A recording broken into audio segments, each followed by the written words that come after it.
Spousal abuse.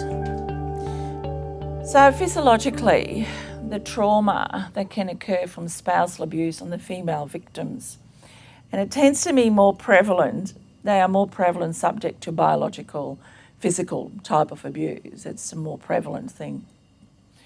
So, they do have significant physical trauma. And we know it's of that beating, but again, it's that creates that sense of helplessness and that sense of hopelessness, which makes it very hard. And quite often with women too is there's the children. When there's children, they tend to shield the children more or trying to protect the children. What unfortunately happens is when the children become witness to the abuse, they too will become traumatised and they too will develop a PTSD. So you not just have mum, but you also have the kids as well at the same time. However, they respond differently. There's also the sexual trauma, the rape within marriage. It does occur. And that in itself, again, it's that, that's that feeling of being overpowered. And it's that sense of loss of identity and the dehumanisation that occurs within that process. What unfortunately happens too is it can lead to substance abuse because it becomes a form of escape. And generally it's prescription medication or alcohol, and some will even go further and use the illicit drugs. But for them, it's just a means of escape and getting away from the pain and still being able to look after the children. The psychological side of it is the verbal abuse, they're constant being called all sorts of derogative names, that really are berating of anything. But it also could be visual, things that they are forced to see or watch that's quite traumatic for them. So what do we need to do?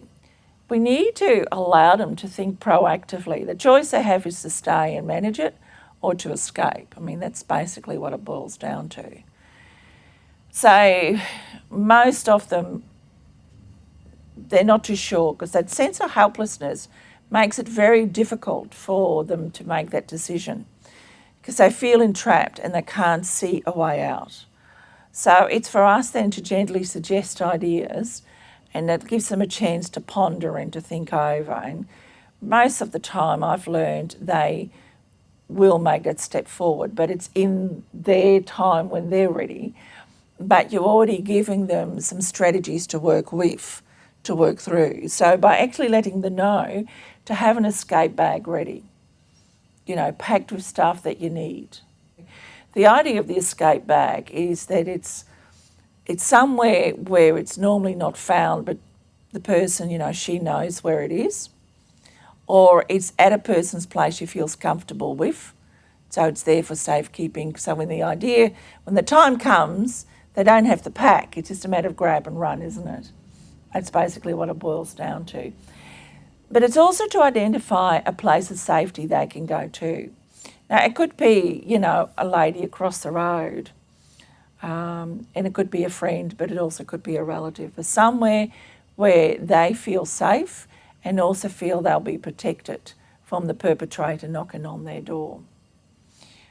But generally we get them to think already ahead. The reason that you want to is for a place of safety or someone they can trust, is that also allows them a place where they can diffuse and debrief and ventilate and then work things through. So it's got to be, because that allows them to open up and start engaging before they start connecting to services.